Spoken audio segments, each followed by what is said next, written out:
We should define ourselves by our contributions, by our dreams, by our hopes. Looking back at 30 years of CAIR, some will say this is where it all began, with 2 employees, a small office on K Street, a phone, and a fax machine.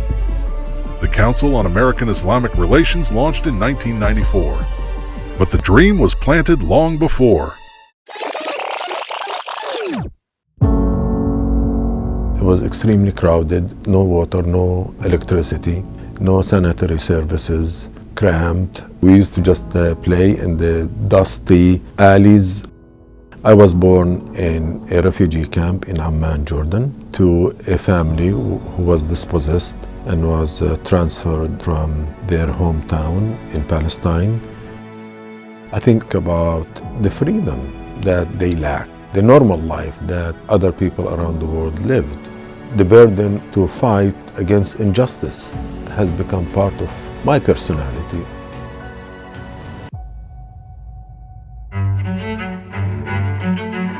Syed and I met in Minnesota. I was a journalist for a number of years in television news. I shifted to advocacy because I wanted to take the skills in television news and translate those into promoting the message of justice for the Palestinian people, for Muslims in America, for all people worldwide. Every leader in history who stood by the side of the oppressed, who fought for justice, these people have been inspiring for me.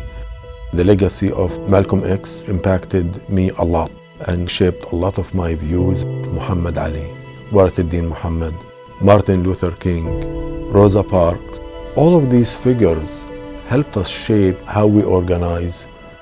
No organization existed to confront the problems facing American Muslims. Something had to change. In Washington, Muslim leaders are working hard to try to overcome stereotyping and insensitivity. The Muslim community started to seek our help. They started to think CAIR is powerful enough. They did not know that CAIR is only 2 people. Part of our DNA and deep belief has made us feel that we should not hesitate standing up against giants, government agencies, multinational corporations, Hollywood, major politicians. We never feared these people. The best way to improve the policies impacting the Muslim community is to be an empowered community, a resilient community. Outspoken members of the American Muslim community held a news conference near 20th Century Fox Studios Wednesday. The group's upset by what it says is an unfair depiction of the Muslim faith in movies like The Siege and True Lies. This movie would be just reinforcing the negative stereotype of Muslims in America.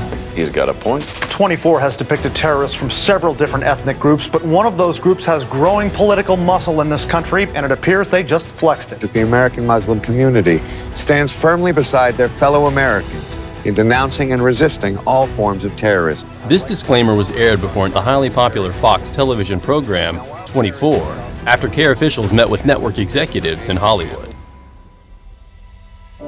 CAIR's legal team has been at the forefront, standing as a shield against American Muslim hate and protecting the rights of our community.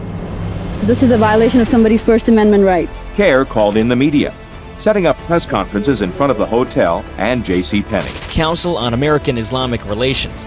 The advocacy group tried to get some answers from Abercrombie & Fitch. In an agreement with the Council on American-Islamic Relations, Nike apologized to Muslims worldwide. And Nike came to understand that this is offensive.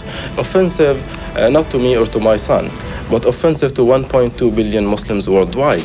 And this kid, while the bus is in motion, comes and starts beating up Jake. At some point, I guess he passed out. He had contusions all over his body. He had hair pulled out of his head. CAIR is suing Chisago Lake School District on behalf of the family of a student who died by suicide. CAIR Minnesota says his death followed years of Islamophobic bullying and sometimes violence. The first person that came out was Jelani from CAIR Minnesota. It felt good to not be afraid of what their reaction was going to be or if they were going to believe us.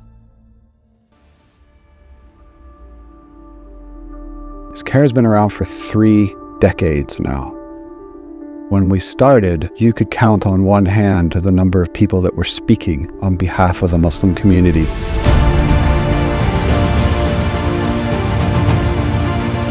In just one generation, CAIR has grown to 33 chapters and offices, with over 500 staff, board members, and volunteers.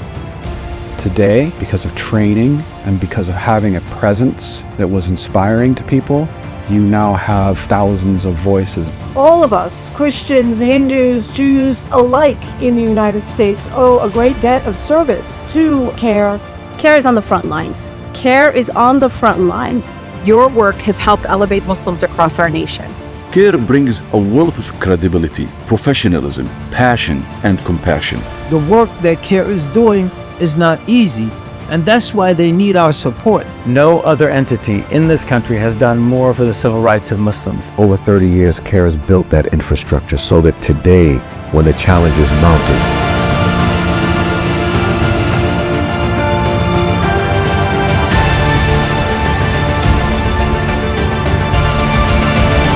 one small victory leads to more victories, leads to more victories, alhamdulillah. And that's what we saw at CAIR.